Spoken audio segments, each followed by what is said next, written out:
Some people want to paint it pretty and some people want to be more realistic about it. In my opinion, if you just look at the factors, if you look at inflation, if you look at the things that we're dealing with, the fact is that I feel like we're in a recession. Student loans are also a huge killer, huge. I see over $100,000 in student loans sometimes, and it just kills me.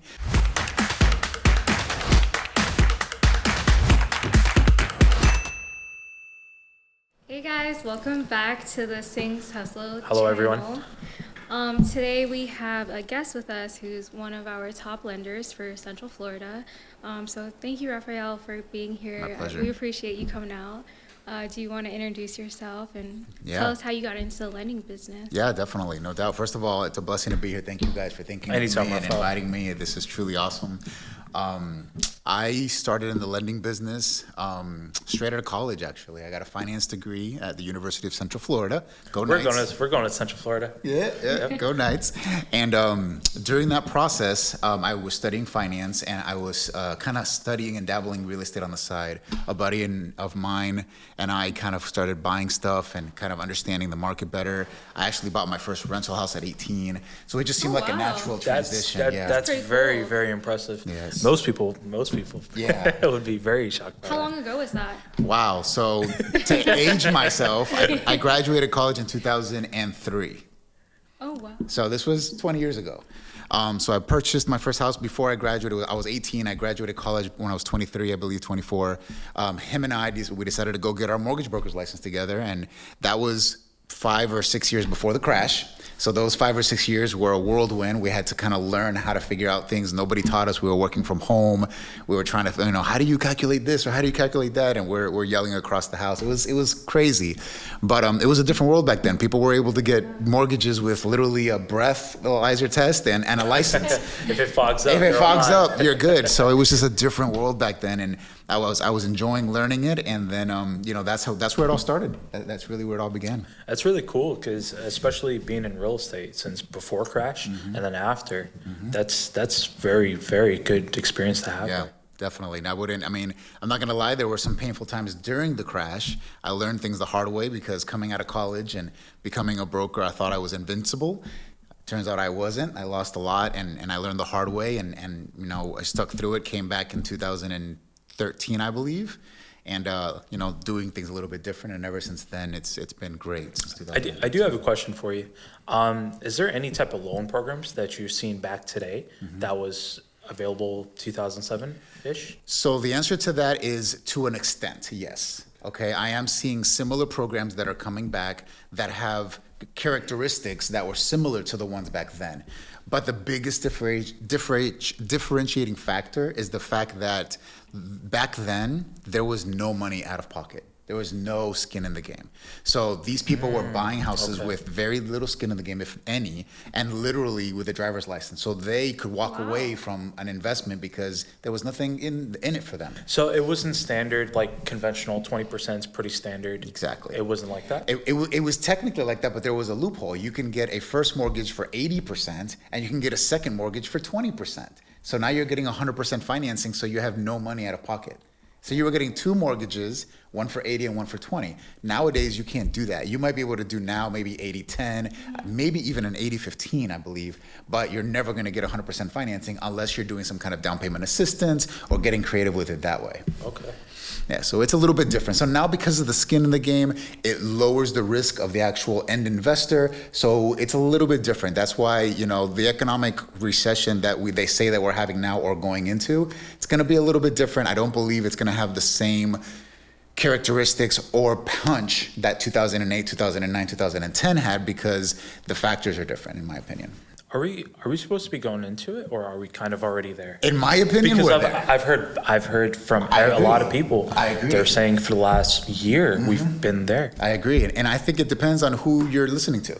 Some people want to paint it pretty and some people want to be more realistic about it. In my opinion, if you just look at the factors, if you look at inflation, if you look at the things that we're dealing with, the fact is that I feel like we're in a recession. It may not be a deep recession, but people are hurting, groceries. I'm a family man. I have kids. My groceries grocery bill has gone up drastically, and I'm sure there's a lot of people that are feeling it. Our food bill is insane. It's insane. Every time. So whenever I'm at school, let's say if I go buy lunch, doesn't matter where I go, it's almost $20. It's crazy. $15 to $20 per person now to eat, you know? That's funny that you guys mentioned that, because I read that Florida is one of the highest for inflation. So being from a lender's perspective, do you think that the prices will have to come down, or do you think Florida is just going to be one of the more expensive states? I think it's going to be one of the more expensive states. You know, I really that feel too. that way. That's what we believe as well. I think there's so much attraction here that people are coming here either for the weather, either for the ambiance, or just because of our government staff leaders. You know, DeSantis is doing things that a lot of people like.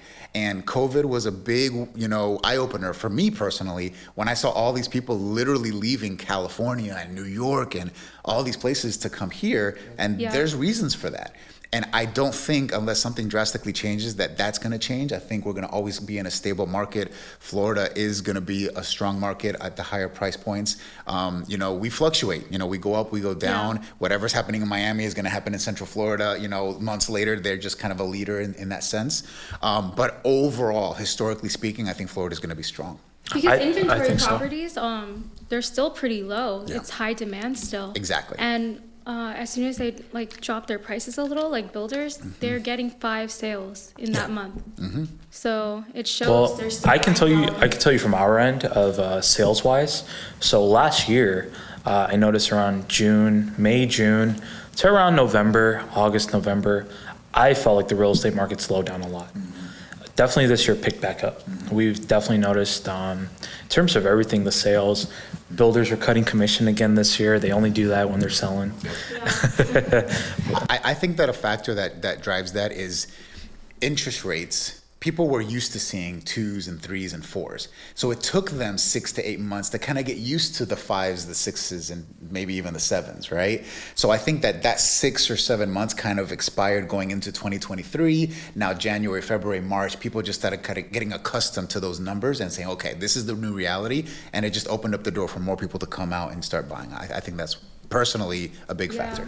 I was going to say, isn't that like a normal range for interest rates? Because the 2% is something that we might never see in our lifetime again. 1,000%. I'm glad you brought that up. It was such an anomaly. I don't see it ever happening again. To me, interest rates are still low. When I got into this business in 2003, 4, 5, and 6, I was selling easily 6, 7, 8%. That was the standard. I believe I read somewhere a while ago, but they say in a healthy economy, interest rates should be about 5%. I agree. Yeah. In a healthy economy. I agree. 5 to 6%. I agree. So I think we're still within that range. People are still having to get used to having to buy at those ranges. We're not dealing with the 1980s where people were paying double-digit interest rates. I mean, literally 18% was what my parents had to deal with. I can't imagine that. What a monthly payment would look like on a house nowadays, because houses aren't $100,000 anymore. They're $300,000-$400,000, as you guys know. So that just would be out of this world. But I think we're still in the range where people can still buy and still be comfortable. Salaries and unfortunately pay is not catching up. So it's still a struggle for a lot of people that are counting pennies. But I think it's still doable. Cool. So what's your story? How did you guys meet? Do you remember? I kind of do, but I want you to take the lead on this because I think my details are fuzzy. So it was a D.R. Horton community. Tanglewood, and it was one of Mom's clients. They purchased them there, and they couldn't close on the home. We tried. Who was DR's main lender? DHI. DHI. They tried DHI, got denied in 10 minutes. 10, 15 minutes, they denied them. So we went to the first tier lender, or the second tier lender, tried them. They said that they can do it, but then they came back a few days later saying they couldn't do it. And then we found another lender who, again, said they can do it. And we made it all the way up to where the home was supposed to close. And, of course, the lender says, oh, yeah, we can't do it. So sorry about that. So the buyer was going to lose their down payment. Actually, no, they weren't, because this was the time where builders were a little lenient and they were willing to give them the down payment if they were to try and purchase another home or in another community from them. That's what it was. And they were done with the process. They were willing to just walk away. And the sales agent, she kept telling mom, and I was there too. I have this lender. He's awesome. He closes everything. She just kept saying that he closes everything. So we tried him. We're like, okay, let's try him. Equity Prime, never heard of him, but let's try them. And sure enough, you got that home closed in 3 weeks. Wow, that's great. Yep. That's awesome. That's you got them exciting. closed, and after that, you were our personal That's awesome. lender. We used you for every deal that we could have, I love it. up until the builders started telling us we couldn't. Yeah. And even then, we fought to Yeah. use you because I appreciate that. you're honest. One thing I appreciate about you, I can give you a file and call you, and you'll tell me, and myself and the client, you'll tell the client the truth, what they need to do, and they might not want to hear certain things, but you tell them anyways. I agree. Yeah. And you always give them a plan of action. Yeah. That's what's cool. You don't leave anybody hanging. And I mean, we've heard feedback from our clients over the years. That's awesome. And all 9 out of 10 people like you. So That's great. that's why we've always used you over the years. I appreciate that. Thank you, man. You guys. You're an awesome lender. I recommend you to everyone. Wow. Thank you. That goes a long way. That means a lot. You know, this business is not easy. I'm not gonna lie. You've closed our own personal home. I did. The home Yeah. we live in, you've closed them. Yeah. You'll close our homes too. Yeah. Gotta carry on the tradition. Yeah, the lending side is not easy. You know, after the crash, underwriters want everything under the sun, and it gets really picky and really frustrating. But I've always had this mentality where my niche and my bread and butter, I really want that borrower that really needs help. Not the perfect credit score borrower, not the strong asset borrower, not the high salaried borrower. Those people, they come and go, and they're great clients as well. But I don't get the satisfaction that I get from somebody that comes and be like, hey, listen, these are my issues. Either I'm credit challenged, or my work stability is challenged, or this and that. And I analyze the deal the best I can. And you know me, you know my motto, I don't surrender easy. If there's a way to do it, I'm gonna find a way to do it. And I just lay out the cards. Hey, this is the good, this is the bad, this is what we have to do to get to the finish line. If you guys are willing to do X, Y, and Z, I feel 80% confident that we can get this done. I can never give them a guarantee because I'm not an underwriter, you know this. But I feel that if I can get to that 80% guarantee, or, you know, a surety in my heart that I can do this, then I feel like an underwriter would see my vision, and I think we can get there. So I tell them, you know, I feel that we can make this work. This is what we have to do. Let's go ahead. If you guys are willing to put the work in, I'm going to work just as hard as you do.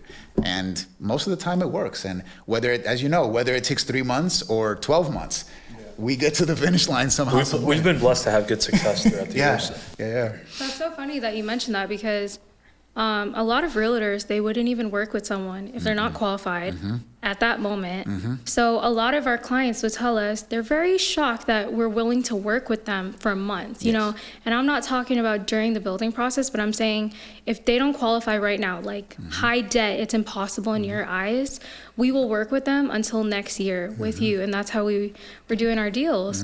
And a lot of the times, like 95% of our closings, or I guess your closings, they were people that like were low income. They didn't even dream about owning a home because it was impossible for them. And I feel like a lot of people think that real estate was smooth closings for you, you know, with the high profile, high clienteles, you know, people maybe with cash, but it was the complete opposite. When we started selling homes, the average home price was what, 180 to 200? Yeah. And do you remember all the deals that we did, like in Davenport, when Davenport just started? Oh my gosh. Haines City, people are like, where is this? Where is this? This is Where is Davenport? this is way too far out. That's what everybody thought. And Yeah. I remember that we've closed some of those homes, and when I went to visit them at their house, they've told me that they appreciate us so much because we basically completed a dream for them. Yeah. And if you really think about it, you were talking about satisfaction.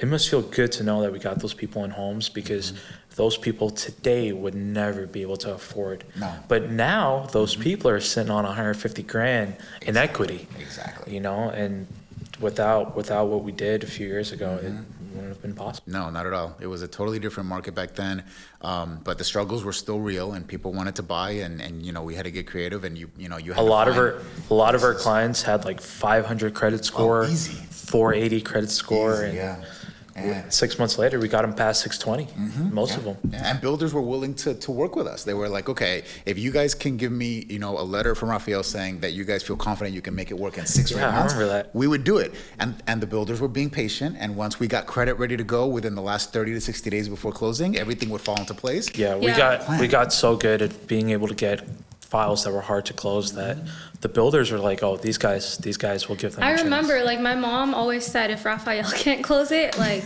don't even bother going somewhere else. She wouldn't trust any other lender. She's so She would sweet. say, if, like, there's no one else that can close a deal. Because I know why too. You know how it goes. When you speak to a lender, of course we can do it until last minute when you have to do it. And we've seen so many people got burnt from that. I'm wary of trusting a lender's word. You know? Yeah. Definitely.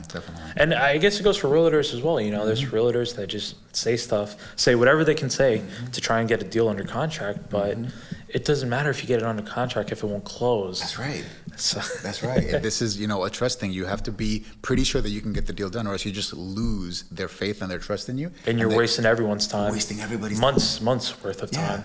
Yep. Yeah. So I know you worked really hard on those files. What was it like working with clients that like barely qualified? I'm sure it was very frustrating. It was frustrating, but my philosophy is that if I see them putting in the effort and the work, I'm going to match that. If they're putting in 20%, I'm going to put in 20% because I know that they don't want it as bad as I can't want the house more than they want the house. That's always been my philosophy. But if I see that they're on top of things and I give them homework, I say, okay, you need to do this, you need to do that. I need you to make sure this happens. In regards to work, I need you to get me a letter that does this. I need you to keep working overtime. And I start, every 30 days I check up on them and I see that they're doing the work, then I'm like, okay, these people are serious. So I feel confident and it just gets me motivated to keep pushing them to the next level and getting them to the finish line. But if I start checking up on them and they're not working that overtime, or, I'll give you an example. I had a pre-qualification that started in December and it fell apart in February. And I get a call and they're like, yeah, we found a house. We love it. We want to put an offer. And I'm like, great. Okay, the numbers work. Let's take a look. Send me your updated pay stubs. No work whatsoever. Oh, I took a leave of absence. I haven't worked since December. I'm like, well, what do you want me to do? So that kind of thing just it doesn't help me. It doesn't help them. But if I see the work is being done on their part, I'm gung-ho. I'm going to work as hard as I can to get them to that finish line, because when I can give them the keys to their house and I see them, like, I've had clients cry, like literally cry. That's just awesome. Like, that is rewarding more than, like I said, those 800 credit score borrowers. They're great, but those other people just are real satisfying to work with. I was just going to ask you guys, what's your most memorable closing? Do you have a story? We have a few. What do you? So one of them that comes to mind is a family that we closed. It was a Colombian family. I don't know if you remember. It was Carolina and Caesar. Yes. Caesar. Beautiful family. The D.R. Horton townhome, was it? D.R. Horton townhome. Yep, I remember. They stuck out to me. I went to their closing and they were here and they were working at Disney and they were working really hard. And they were saving up every penny they could because it was their dream to buy the house. And they had really crazy problems. Like, they had a collection. No, it wasn't a collection. It was I remember this. I remember this file. Yeah, it was a lien.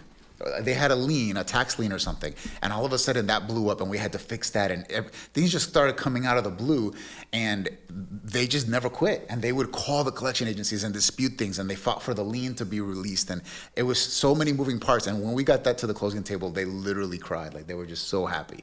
So that one will always stick out in my mind. Yeah, I do remember that one. Do you remember when you came to Mr. Patel's closing? Oh, Mr. Patel. Man, when we started working with Mr. Patel, I called you. I'm like, Adrian, I don't know if this guy's aggressive. This guy is special.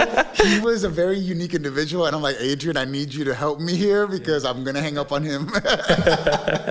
But I can't believe you got that deal closed. I think he's a businessman. That man was a businessman, and he was good with numbers, and he wanted what he wanted, right? But I think once we sat down with him, remember that one day he came to the office, and we literally broke down everything in black and white. We sat in Edgar's office, and we just had to kind of explain to him. I think we built so much trust with him that day that after that, he kind of died down a little bit, and he just kind of went with the flow. And if I asked him for something, he would work with me. And it worked out well. And even the day of closing, I mean, the closing table, it was delayed. Yeah. I remember, and we were there for hours, and he was there, and I waited with him right there, and he wasn't mad or nothing, and I thought he was going to get really upset, but he was very cordial. They ended up selling the loan to, it was a private lender. It was a Q1 lender. They gave him a crazy high interest rate, and you ended up doing a lot of the work just because you felt so bad about what happened.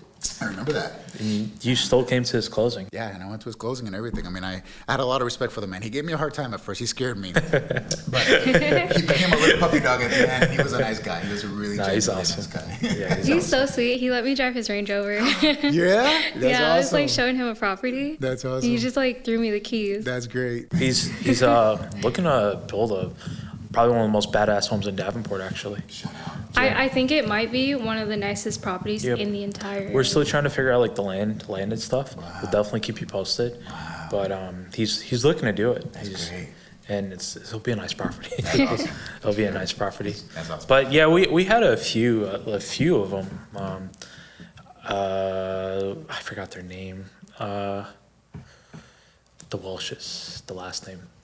Oh, the African American family. Yes. I believe They were to me one of the. I've never been so happy closing a deal before. Was that the gentleman that was incarcerated for a little while? Andre. Andre? Yeah. I think I remember. Yeah, they're still in. For sure, one of my happiest closings ever. Yeah, awesome. Because I went to the house to give him a gift, a closing gift, and I remember he had his brother there, and his brother pulled me aside, and he was like, "Look, man," he was like, "I need to tell you what you've done." I was like, "What have I done?" Your heart sank. I was like, "Yeah, what have I done?" And he was like, "You see these kids?" I was like, I didn't know where he was going, and he was like, "You've given them a vision. They have seen their parents worked hard, strived for something." You remember you were saying that when you see other people are giving 100%, they gave 105%. Oh, yeah. They gave everything that they had. I remember, I think I had to give them a couple grand commission to close. Don't mind at all. They deserved it. To this day, I'm so happy we helped them That's get cool. into a home. That's We great. didn't give up on them. Love it. Love those stories. Oh, and he told me, he was like, look at the kids. They get to see their parents work hard and gain something major. It's like, if you didn't help them with this, they never would have had that, Wow.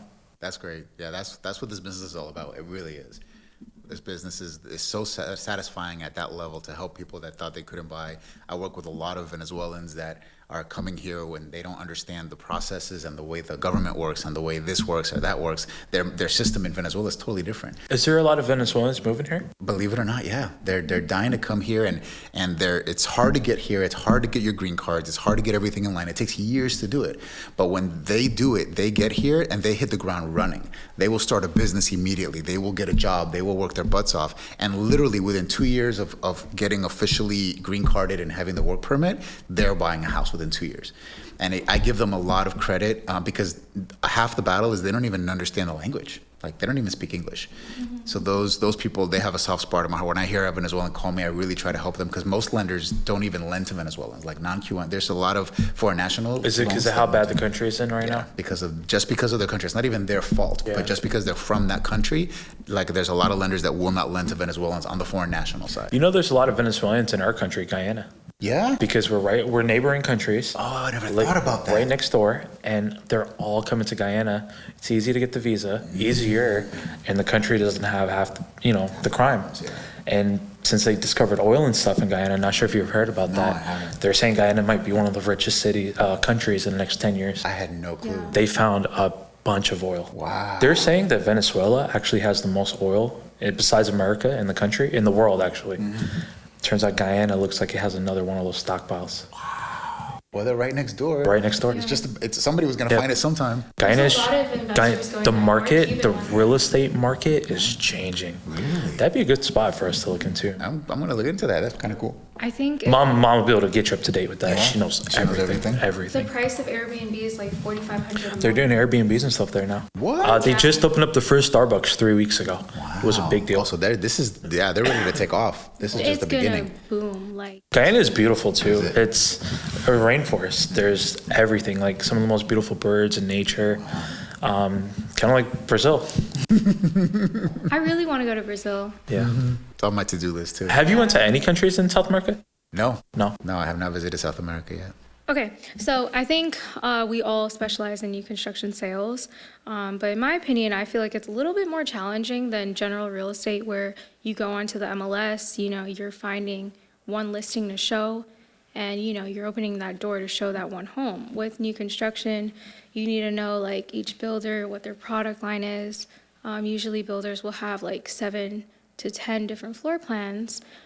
So what's your opinion? Do you think new construction is better for you, or do you prefer like resales from a real estate point of view?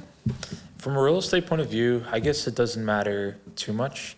You do have more options with, MLS. You can really like look exactly for what someone wants. But at the same time, the builders are nice too because you have help. When you do a deal with the builder, you are getting help from their agent. A lot of the times if it's their lending, like when you guys were preferred, the builder works nicely with you guys. You guys do weekly updates. I find that with the builder, everyone's usually on the same page. And I think it goes for a smoother closing. The resales they might be easier to find, more accessible, more leeway, but at the same time, it's more headache as well. I think new construction is probably a better way to go. What about you? So, from the lending perspective, a lender brings a level of stress that you have to account for because you're accountable to them and their timelines, right?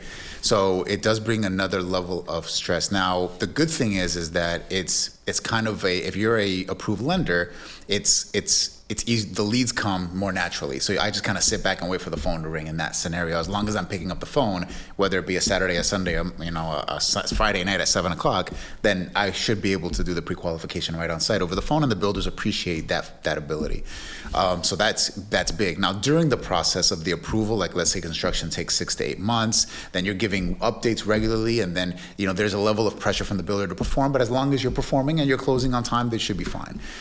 Traditional sales are harder to get the leads, so you have to talk to a couple more people to kind of get the leads. But they're shorter time frames. They're usually a 30 to 45 day close, so they're in and out. There's not that next level of accountability. You're usually just communicating with the representing agent and the buyer, and then in those 30 or 40 days, it's a quick in and out. So there's pros and cons to both. Honestly, Yeah. I can't say that if I had my choice, I would go 100% either or. I kind of like the blend. I do too. Really do. I do too, because that's another thing. That's a very good point.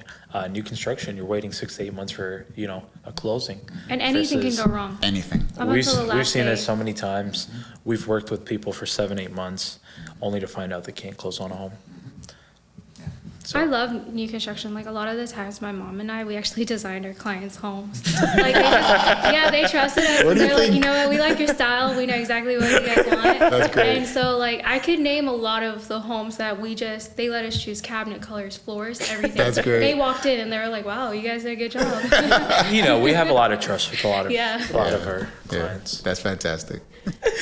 Adrian, you were a top agent for one of our favorite builders, Richmond American Homes, and you were the preferred lender. So how are you guys so successful in selling those homes? Because no other agent was able to produce that many contracts with a builder before. I guess we were blessed and lucky at the same time because it was the right time. It was just the right time. Like where all these new construction started was Davenport, St. Cloud, Apopka, areas that were far out, and nobody really had no idea. Like there was a lot of realtors that had no idea we were selling homes in Davenport.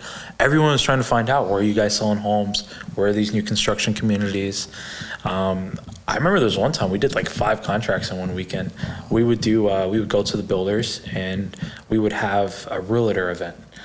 We would work with the builders. They would allow us to do it, but we would get champagne and orange juice, and really it was just for buyers. We would book a bunch of buyers, 5 to 10 buyers, have them come in all at the same time, because it's all the same information. Going over first-time home buyer program, conventional program. Most people are FHA, so it's all the same information most of the times. And I think from doing those, we were banging out like 3 to 5 contracts from doing that. That's impressive. But I mean, you can't really do that now because the market's so different. It's very competitive now too. We were, I guess, just very knowledgeable on specific things at the right time. I think we were just blessed, honestly. Well, you also had like a special incentive from a builder. We did. We had cool ideas. We were doing we were doing like the cruise as a giveaway, and then we had like Scott would approve like special stuff just for us, like an additional $2,000, or they might throw in the cabinets for free. But when you really consider that, that's like a $3,000, $4,000 value. For the builder to do it might not be such a big deal, but regardless, it's still money that we were getting people special incentives. I remember when I like came into real estate, he was like top producer. So I like went into Richmond. I was basically just shadowing you to like see how to maneuver in real estate and how to deal with clients. And they hyped him up so much. Like Dustin he was like writing a contract for someone else, and he was like laughing because the recommended agent's name is your name out of like everyone, because he was selling so much for Richmond. And like I remember he was just getting like special incentives through Scott, and like the clients were so happy, and I saw like the excitement and how happy everyone was. And I was like, I want to be just like that. Cause all parties were happy, from realtor to builder to client to lender. In real it was estate, just you awesome get to meet machinery. like amazing people, not just in real estate, but business too. And it's like, if we were in a typical office job, it's like you're not doing these things. You're not meeting people from all over the world. Exactly. And I think that's like the coolest thing about real estate. Yeah. That's what pulled me away from engineering, and where I was like, okay, I'll just hold on to my degree and just keep doing real estate. It's the people. I'm very much a people person, and they say your network is your net worth. Yeah. So I've realized real estate's definitely the place to be. Yeah, once you realize that the actual physical house is just the vehicle that connects you to people, the business is actually relationships. If you have relationships on both sides, whether it be a builder relationship, lender relationships, realtor relationships, those relationships will cultivate a network that you could monetize, and it's fun. It really is. Not only that, but there's a billion ways to skin a cat. In real estate, there's so many different ways of doing this business. You like the builders, other people don't. Other people do other kinds, but they're all equally as successful. You could do very well in each niche. You just have to find what really attracts you, and that's what I love about real estate personally. I've been like, there's so many ways to do this business. It's amazing. Yeah, it's funny because when I like came into real estate, I was a sophomore, so I was going into my junior year. And in medicine, like when you get to that year, you have to have clinical hours, shadowing hours, on top of maintaining like a competitive GPA. There was a lot of things that I needed to do to get into medical school, and I knew like I had to make a decision in my life where it's like, if I wanted to pursue real estate, I was screwing up any chances I have of getting into medical school. So I had to like decide that all on my own, and it's like that was one of the hardest things I ever had to do. That's tough. I wanted to be a doctor since I was 2 all of my life. So, and then like I was brought into a whole new world of business, and I had no sales, no experience, but I had to like decide, do I put in the time now and I'll be maybe as successful as Adrian, maybe like a few years from now, or do I like drop real estate and I focus on medicine? So I don't know how I did it, but everyone told me not to. Really? I was so discouraged. I heard real estate's not a real job. Wow. I heard you'll be like successful now, but wait until the market crashes. Wow. Or I heard you need to have a backup job. Real estate's it's not really I guess the job that you can have full time. So I was very discouraged by everyone, and I think the only person that I trust is like my brother. And I was like, what should I do with my life? And he was like, I'm doing real estate, do it too. And I was like, okay. So I think from then we became property siblings. That's great. And like each year I think we only get better, and I think it's like really That's great. cool to see where No, that's awesome. I mean, that's a huge fork in the road. I mean, medicine and medicine takes up a lot of time and a lot of focus and a lot of your attention in order to get to the end goal. Yeah. So for you to make that decision, that's awesome. No regrets, right? No regrets. That's awesome. See, that's the best. I don't know what I'd be doing with my life if I was in medicine right now. For me, it was easy to figure it out for me too, because I like messing with cars and stuff. Yeah. That's partly why I'm completing that engineering degree. It's just for my personal knowledge. By the way, I just manual swapped my car. You swapped it to a manual? Yep, Infiniti Q50. Yeah? They don't come manual. No. But I just finished it. It took like 3 months. So wait. My cousin and I, we did it. What kind of manual did you put in it? 370Z manual. Out of a Z, I didn't Yeah. even think about that. And we did everything, all the wiring. I have a full center console from like Japan. It looks OEM. Shut up. Yeah, you That's could. so neat. That's so cool. There's like, for me, it was easy to figure out I have to do real estate. Yeah. It costs over 10 grand to do that. Wow. Yeah, Did it you need really? that money. What? So cars get expensive so quick. Yeah, they do. So I was like, okay, I'll do real estate to further all my passions. What? And real estate became a passion. That's awesome. So great. that's how it worked out for me. I love it. Love it. For me, it was like that too. It just fueled my passion. Like Yeah. because of real estate, I got to do like get ready with me videos, like outfit videos. I'm like, this is all I wanted to do in life. I actually have a question for Yeah. you. I guess this is for our viewers. Has anything changed that they need to know about the FHA, the first-time home buyers program? Because I would like to say most people are probably still first-time home buyers, the FHA program, right? Yeah, no, nothing's really drastically changed with the lending. What you do need to understand is that because we're on a downslope, the market is slower than it was 12 months ago, 24 months ago. What's happening is that people have more time on their hands. So what's happening is that from the top down, behind the scenes, what you guys don't see is you have an end servicer, right? An end investor that buys these loans in the secondary market. They're tightening their ropes, right? Because they're saying, okay, everything's happening, everything's changing, the market's getting a little bit more conservative, we're gonna get more conservative. So now we're gonna change a rule, now we're gonna be more strict on this paperwork or that paperwork. We're gonna want a letter of explanation for more detail. So they're getting tighter, which puts pressure on the underwriter. Because now the underwriter, their goal is to avoid the loan getting rejected from the servicer, right? So they have to learn that. So now they're putting pressure on us to get more documents from the, and so I'm coming into scenarios where at the end of the process, underwriters are asking for things that they typically wouldn't nitpick about, and I'm either having to dispute more or I'm having to just throw up my hands and be like, we don't have time to dispute, let's move forward.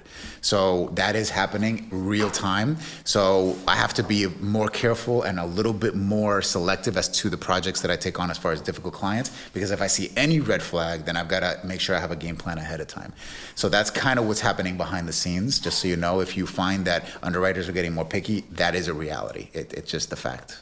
I think you're actually one of our best lenders because, like, besides the fact that you're very knowledgeable, I think when you look at a client's profile up front, you already know what an underwriter is going to want. So a lot of lenders, and we don't recommend lenders that are outside to work with clients with builders because you know how they are. You know. Well, the builders, if it's an outside lender, not a preferred lender, and anything happens, the builders just blame it on. They're like, "We told you so." Oh, easy. So Yeah, because there's a lot of lenders out there, and I think a lot of people watching this, they need to be aware because a lot of the times they're getting approved from these outside lenders, and then when it comes to the day of closing, they're like, we can't close, and they kind of blame us because, you know, of course the realtor takes the fall for that. But yeah, everyone needs to be aware, like, know your lenders that you're working with. Yeah, definitely. They have to go. They have to know, and it's one of those things that, you know, there's so many hands in the pot in this business that nobody can give you a guarantee. If you ever talk to a lender, you guys know, and they say, I guarantee I can get this loan done. That guarantee does not exist in the lending world. There's too many hands in the pot. You've got underwriters, you've got appraisers, you've got so many different people that want different things and have different, you know, quirkinesses that any little thing can throw off a deal. So that's why I have that 80% rule. If I feel 80% confident that I can get the deal done, then the other 20% should be able to be done. And that's one of those things that if you're talking to somebody that doesn't think that way and that they're just kind of like throwing spaghetti against the wall and every single deal they just want to throw into the pipeline. I feel like a lot of people do that. They just want to see what sticks. Oh, yeah. And they're hoping something sticks. Oh yeah. I had an agent call me. I was on vacation in North Carolina. This was like early March. Please, I need your help. I have 3 deals and they're all falling apart and this person won't help me and they're doing this. And I'm like, well, when are they supposed to close? Next week. And I'm like, well, you know, there's nothing I can do at this point. Yeah. You know, this is really tough. So figure out what the other lender can figure out. If they can get it done, great. If not, and the builder's willing to, it was a builder deal, willing to go round 2, then let me know and maybe I can look at it or whatnot, blah, blah, blah, blah. Anyway, to make a long story short, she does call me back 30 days later. She's like, listen, some of those deals closed, some of them didn't. I need you to take a look at the other ones. The builder's willing to give you a chance. And I had to kill at least one of them. I'm like, listen, this is not going to happen because of this and this and this reason that they should have known ahead of time. So if they didn't explain that to you, I apologize, but I'm sure I can't do this. But on this one, I can help you. And sure enough, we got that one done. And she's more, she's like, oh my gosh, it's so different working with you, and you communicate and you actually pick up the phone. And those are the things that I try to provide as value, because I'm not the one approving loans. I'm the middleman. So the best I can do is give them amazing communication. If they know that it's under control and they have a question and they can get it answered, or they know that the wheels are turning behind the scenes and I can communicate that and reassure them not to worry, that's half the battle. It's when a lender disappears and you need something right away, but they don't call you back for 24 or 48 hours. Like, that doesn't happen with me. You're going to get a text from me at 10 o'clock at night. You know that, Adrian. So That's one thing I say, your communication is key. Whether it's good news or bad news. I'm like, dude, I have bad news. Underwriting is being difficult. We may have to extend closing a day or two. I'll tell you, because if we're not all on the same page, you look bad and I look bad and everybody looks bad, and our client is upset. So I think that's the key to like both of you guys being very successful. I know I can speak on behalf of our clients. They said they're only using you because you were so communicative. It was your communication. Yes, yeah. That's really the key to this business. If you look at it from a high level, lender A, lender B, lender C, they're going to offer almost identical products. FHA is regulated by FHA. Conventional is regulated by Fannie Mae and Freddie. I mean, it is what it is. You can only control what you can control internally, which is your processing timeframes, your underwriting timeframes, and your communication. If you can differentiate yourself in those services, then all the other stuff kind of falls into place. So, if there's someone looking to purchase a home, what is like an ideal client profile for like an average homeowner? Like, what interest rate, what credit scores are you looking for? What income are you looking for? In today's market, where let's say your average home price is $400. Okay. What are we looking for to get qualified for $400? Okay, so I'm going to speak towards an FHA loan only because most people are falling into that ballpark, because of the flexibility and as you know, Adrian, FHA is an amazing loan program, and the reason that most people fall under FHA is because of the flexibility that easier to qualify them into the FHA. Exactly. So most people will fall into FHA, but I always try to go conventional first. If possible. If possible, conventional is going to put them into a stronger financial position long term, mainly because of PMI, private mortgage insurance that drops off, as you know. But if that doesn't work, FHA is plan B, no problem. So in general, the first thing I go after, I have a set of questions. And if you're ever on a conference call with me doing a pre-qual, my spiel is the same. And it basically starts with, what's your goal? I need to know what they're buying, primary, investment, second home, vacation rental. What is your goal? That way I know what loan program we go. If we're going FHA, great. Okay, tell me about your work. Where do you get your income from? Oh, I have a job. Fantastic. How long have you had your job? Now I'm looking for stability. 2 years. Right? 2 years. 24 months is the magic number. Great, fantastic. Then I go to the next step. Are you on any kind of commission or production-based work, such as a truck driver that gets paid per load or gets paid per mile, or are they just a straight salary or hourly person? That's a big factor, because if they haven't been doing production for 24 months, that causes a problem. So I get those things out of the way and I get a good understanding. If they're self-employed, I stop the conversation right there. I want to see tax returns, because without tax returns, people don't understand tax returns to the level that I need them to for them to tell me how much income they report.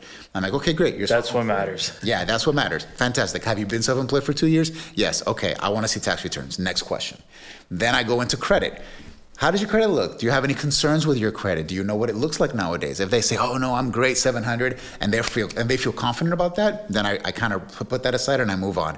But if they say, well, I'm a little concerned because I had this AT&T thing happen, and the last time I saw my credit, it was probably in the low 600s, that tells me that they might be in the high 500s, because that's usually the case. So I make a mental note. Credit is a concern. So definitely FHA, and we have to focus on credit first. And then last but not least, I ask them, what is their goal as far as their down payment? Do they have a large amount of money that they want to put down? Did they just win a lawsuit? Did they just get a large family inheritance? Or are they looking to put as little money down as possible? Or do they not have any money right now and they're looking for down payment assistance and they're looking for seller concessions? That way I know, okay, I can tier the client based off of all those questions, and then from that point forward, I ask for documentation. And this is where I test them on their commitment. right? So I could easily just start asking questions over the phone, but then they're not committed. Once they send me documents, they're committed. So what I do is I say, okay, I'm gonna send you an email. I'm gonna give you a list. It's gonna ask for 5 or 6 things. I want you to send me those things in the next 24 to 48 hours. Once I have that, within 24 hours, we're gonna talk again, and I'm gonna tell you the good, the bad, and the ugly, and we're gonna do your pre-qualification. How does that sound? Great. If those things start popping up and they start sending me things in 24 to 48 hours, they're committed. They're 100%. Guess what? I'm gonna work at 10 o'clock at night into midnight, and I'll do their pre-qual from my bedroom while I'm watching Shark Tank. I mean, that's because I know that they're committed, and I'll call them the next morning. That's just how it goes. But if they disappear for 2 weeks, and then Adrian's calling me, hey, whatever happened to John Bob that you talked to 2 weeks ago? Adrian, I haven't heard from them. I don't know. So that tells me the level of commitment. But in general, that list that I just gave you are the main questions that I go to because I can identify credit problems, I can identify income issues, and I can identify money issues immediately. So, many years ago, like someone with 40K income, I guess minimal debt, they would qualify for low twos. What is it looking like right now for like, what's your income supposed to be for? So for a $400,000 house now, if they're making less than 60 grand, it's going to be tough. You basically have to have no debt. Yeah. You basically have to have no debt or have 2 people that are each making 30, 35, 40 grand a year to get past that 60 mark. And then we can probably get to that 400,000 range as long as we're not sitting on a $700 car payment and a $300 rooms to go payment, that they're paying for furniture. Those things can't be in the mix. Student loans are also a huge killer, huge. I see over $100,000 in student loans sometimes, and it just kills me. So that could be an issue that sneaks up on them because Are they still taking the 1%? They're taking the 0.5% actually. For FHA, they take 0.5% of whatever you owe, and that's the stated balance. Or they will do an arrangement with a payment plan as long as it's fully amortized. In other words, if they're paying $150 a month because it's going to be paid off in 20, 30 years, then the underwriter will use that because there's an end date. It's fully amortized. But most people don't have that. That's wild, paying 30 years worth of student. Exactly. It's crazy. It's crazy. Some people don't even mention student loans because they're not used to paying on them because they're deferred or because the government has a plan right now that they're going to be forgiven. I think COVID had a delay program. So a lot of people have totally forgot about them. So when I pull up the credit, I'm like, so what's going on with the student loans? Oh, I forgot to tell you about those. Yeah, those are deferred or those are this. So it kind of throws a loop into the mix and I have to kind of figure that out. I wish I knew the government was going to forgive them. I would have taken it. Because I paid for school outright. Oh, wow. All of my made in real estate, that's what I used to pay for school along the way. So I wish I would have forgave it. I would have just took a loan as well. A lot of people are mad about that, man. A lot of people are really upset. I would have taken a loan. I've given UCF so much money. Oh, man. I know. It's not cheap. It's not cheap. So, what advice would you give to someone that's concerned about their mortgage payment? Because I know for me, I'm not a loan officer, but I would always advise you're looking at your payment, your interest rate is what matters. It's not really the purchase price of the home. You can go from 400 to 450. It's going to be relatively in the same ballpark. But if you had a 4% rate versus a 6, it's better. So, how many points can you buy it down for? So it depends on the loan program. There are thresholds. Okay. There are compliance laws, and they get really, really technical. I'll be honest with you. Half of them I don't understand. I have a compliance team that at the corporate level that deals with that. Wow. But basically, there are levels where the system will red flag you. So if somebody has some money in the bank and they want to buy down points, once you get to a certain point, and I believe it's between 2 and 3 points, that not buy down, but what it costs them. Okay, so it could cost them at most between 2 and 3 points of the loan amount. Then it starts throwing up red flags because it's a total cost analysis. It's not just what they're paying in points, it's what they're paying in closing costs and the total cost of the loan. So once that threshold gets to 4 or 5%, the system will red flag you and you'll be like, you're way over. So now you have to reduce the amount that you can buy in points to make a little bit more room until the system gives you the green light to do so. Wow. So it gets kind of touchy, but it's one of those things that right now with the market the way it is, there's so much compression from the investor side that to buy down points, it's kind of expensive. There's a lot of loans right now that just to get the loan, you're paying points. An investor loan is a great example of that. If you're buying an investment property with 20% down, Fannie Mae made a rule that the LPAs are higher and you're going to pay points regardless. There's no such thing as par rate. So it's a very tricky thing. So it's one of those things that you really have to be careful with. But, case by case, day by day, we're able to be competitive and we're able to get the client where they need to be. And they just have to realize that they're probably going to qualify for less house. If they've been looking for a couple years, now they're going to see the numbers are going to go down. It's just a matter of fact. Yeah. Yeah, I think the average mortgage payment I've been seeing from my clients, it's definitely like $3,000. I was going to say Davenport is I've had clients call me that we've closed. My mortgage just went up, $300. Why? And I'm like, well, it's growth in the area. It makes sense. I mean, there's not much you can do. Yeah. I've had that conversation. Yeah. Yep. A lot of the communities with the CDD, they promised they would never take it up. They got taken up because of the taxes in the area went up so much. Yeah. Yeah. And even insurance has gone up as well. Oh, insurance. I've seen a trickle in insurance. Mainly, I've seen it more on traditional homes, not on the new side. On the new side, when I used to do a pre-qualification on a brand new house that was between $300,000 and $400,000, I would estimate between $65 and $85 for a decent insurance policy.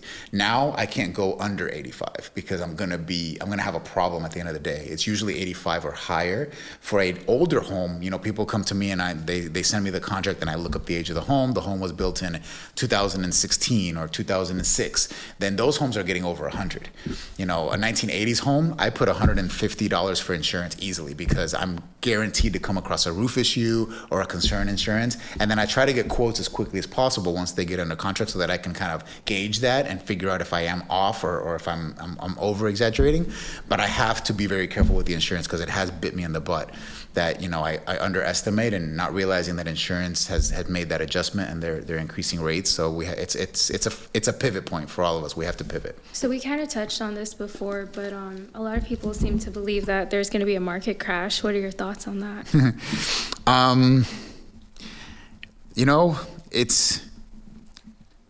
It's interesting. If I had a crystal ball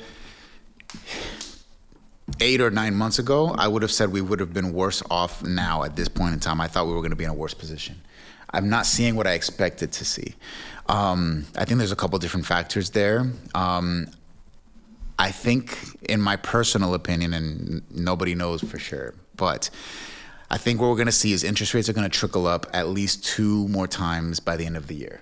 Okay, that's what reports are saying. That's what I'm reading. So if interest rates go up, let's say anywhere between a quarter to 50 bips, now you're talking about potentially a full point higher by the end of the year. Wow. Maybe almost a full point higher. That will slow down purchases. Exactly. That'll slow down purchases. And depending on the impact that has on the inflation number, then that could start trickling down in 2024. And that's what the reports are saying, that 2024, the first and second quarter, rates are going to start coming back down. That's what I'm reading. I don't know if it's true or not.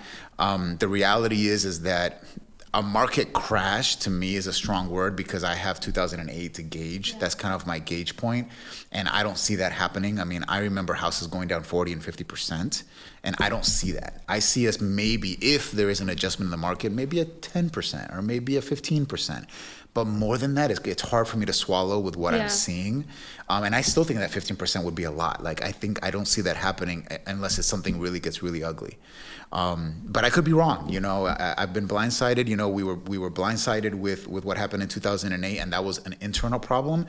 But now there's external problems in the mix. You've got. This is a world economy thing because we're all tied together with Japan and China, and there's so many economic superpowers that are all tied into this one economic machine that I think that they could impact things that we don't necessarily are thinking about. That it's not just a U.S. thing.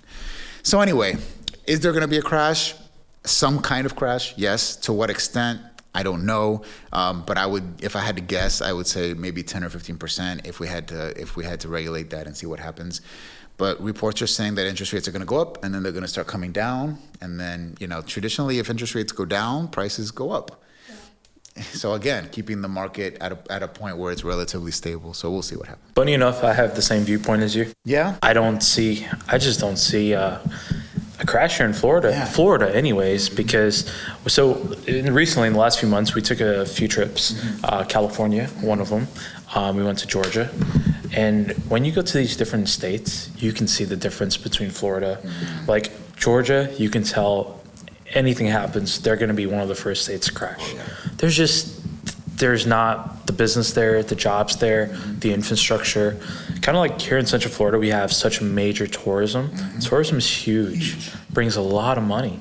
And I think that's what's making Florida so special versus the other states. And we know from our clients, there's a lot of people that purchased here. They're not struggling to pay for their home. You know, a lot of people here are comfortably paying for their home. So even if, you know, someone was to lose their job or get a paying cut, I think people could still afford their homes. Now, they might not be wearing as nice clothes or have a $700 car payment, you know, buying fancy food. But in terms of losing their home, I just don't see that happening. And that's for majority of the clients that we've sold to. You know, I can't speak for everyone, but just from what I've seen in our personal, you know, sales last 5-6 years, I just don't see a crash happening either. Yeah. Particularly like Florida. Plus, there's a lot of cash that flows here. We have like a lot of out-of-state buyers. I think the people that are really affected, it's honestly the people that, you know, you guys were selling to many years before. I don't think that they could afford a home in this economy right now. But I do know, I was speaking with a lender and they were saying that they're trying to get things to slow down because there's still a high demand on appliances. Like TVs are back ordered still. So the spending power is so high. They're trying to, like, you know, keep raising inflation for things to like come down to stabilize. And in a healthy economy, I think house prices can fluctuate even 30,000 less. It's still going to be like valued at a high price, in my opinion. I think Florida can only Homes grow. will never go from 400 to 220 Yeah, again. Never. like Tavistock, for example, Lake Nona. I truly do believe that's going to be $1 million city. Wow. What they have planned for Lake Nona is unbelievable. It's impressive. Have you heard about the flying cars and stuff? No. They have a Yeah. flying car that's like a real thing. It's supposed to be like an attraction there in Lake Nona. Really? Apparently they've tested it It's and like stuff. new technology. So if you've been to where is that thing called in California that we went to? Where Apple Oh, Silicon Valley. Silicon Valley. So in my opinion, I think they're trying to like bring new innovative technology into Lake Oh wait, Nona. you're talking about Rodeo Drive? No, Silicon Valley. Yeah, where they're just, even the education system, like I know with Lake Nona, when you graduate as a high schooler, you're getting an associate's degree. So already the people that you meet, you know, they're going to be in a certain, like, I guess, education level than, you know, going to, Our clientele. higher clientele. Yeah, it doesn't surprise me, honestly. I mean, Lake Nona has done such amazing things in the last decade that they've leaps and bounds. They started off with dirt. Like I remember driving through Lake Nona, there was nothing out there but cows. And in the last decade, it's unrecognizable, and they've far exceeded the surrounding towns. Like if you look at Apopka, if you look at, you know, they just haven't been able to keep up. I mean, Winter Garden has done an amazing job, but I think Lake Nona is still outpacing Winter Garden. And I think what Nona has going for them are the businesses. I agree. I mean, just from Medical City being there, I think that has a lot to do with it. Yeah. That's what really kickstarted Lake Nona was Medical City. I agree. Have you guys heard about Neo City? No. It's apparently supposed to Another be better Tavistock, than another Lake Tavistock Nona. development. They're putting a marina there. So this is towards Harmony. Oh, towards Harmony. I think that's the best place to invest It's in. another Tavistock development, and they're saying this is one of the best spots to invest currently right now. Interesting. Yep. Okay, that's good to know. And they're really shooting for that retired Florida water lifestyle. That's what they're shooting for. So, what advice would you give to like someone who's looking to relocate to Florida? What area would you recommend for them? There's a lot of good areas here in Florida. Really just depends on what your personal preferences are. Because even on the West Coast, Riverview, Fort Myers, all these places, we've sold some homes out there too, and they're very beautiful places, beautiful homes. But if you go on the East Coast, on the Space Coast, there's different styles of homes. Even the same builder, the homes are just complete different styles. The area, they feel different, look different. It just depends where you want to be. Probably most important thing is where's your job? Where are you going to be transferring to? I think that's probably what most people work with is something close around their job. But just buy something in Florida, doesn't matter where. It's going to build equity and it's going to get better. Yeah. I get a lot of my clients that ask me, is it a good time to buy? Yeah. And I tell everybody, listen, whether you buy now or whether you bought 10 years ago, if you don't buy, you're always going to lose out because historically things go up. It's the truth though. Everywhere in Florida, it's just booming. Yeah. It doesn't matter where we go. Like, you could go out to Arbondale. There's construction there. You can go all the way out to Mascot. There's construction there. There's new construction. You can go to Zephyr Hills. There's construction. Ocala, construction. So Port St. Lucie. It's literally everywhere. Yeah. Everywhere is construction going on. Yeah. I spoke to a builder that it's a small time builder. He makes about 200 houses a year, but he focuses on $20,000 lots in Ocala, where I didn't think anybody wanted to live, but he's successfully selling $200,000 200 houses a year in the 280 and up price range. See, that's why it's a good price. Yeah, they're small spec homes, but the price range is perfect for the area, and he's just it's the same house over and over again, and he's doing very well. And I mean, I drove by and I'm like, I would never live out here, but there's a clientele. Yeah. There really is. We have a lot of clients asking about Ocala. Yeah. We're starting to see a lot of people, just from our clients as well. They're trying to stay away from HOA CDDs now. Yes. Yes. So we're starting to see the places where, it's just land. It's starting to have more of a, not a rush, but interest. Yeah. And I agree. I would love to see more people do things outside of the traditional CDD HOA developments and just have unique, little neighborhoods with maybe 14 houses that have an acre each. Like, yeah. I love those little developments. That's cool. They used to do a lot in the 1980s and 90s. I don't see them as much anymore because now they buy, 20 acres and they stick 200 houses in 20 It's because acres. they want to maximize profit. Yeah, and I get it. It's a business homes as model. I get it. Just from an aesthetic point of view, when I drive by, I like to see those little. Yeah, that's that rural Florida living. You know? Yeah. I do think so. Would you guys ever move out of Florida? I don't know about you, but I love it here. Yeah. We've been blessed to see a lot of the states, driven through them. The only place that I'll say is more beautiful than Florida is California. California is the most beautiful spot in the country.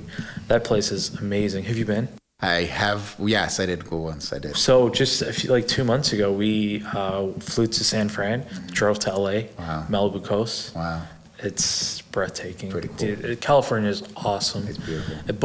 And this was going back to what you said earlier, at the beginning, and it's probably touchy for some people, but maybe the governments, and that's what really separates states.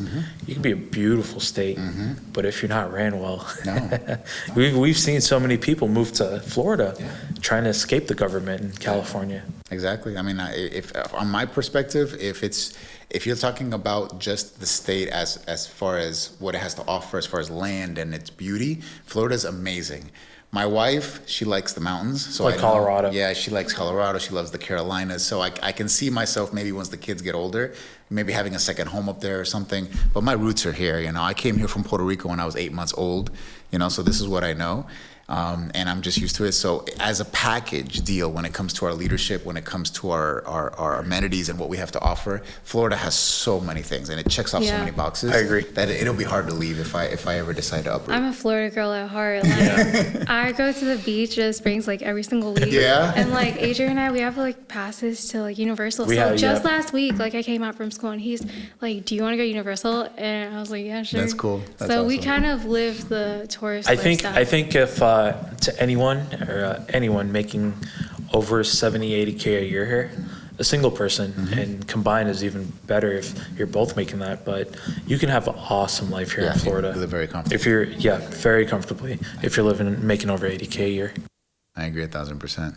A lot of people makes it seem you have to be a millionaire or making hundreds of thousands, but there's so much to do in Florida, and a lot of it, could be affordable. And I love it here, though. I do think Florida's for sure one of the best states to be in. No doubt. Thank you guys so much for watching. Don't forget to like, subscribe, share, comment, and Hopefully this information helped you guys today.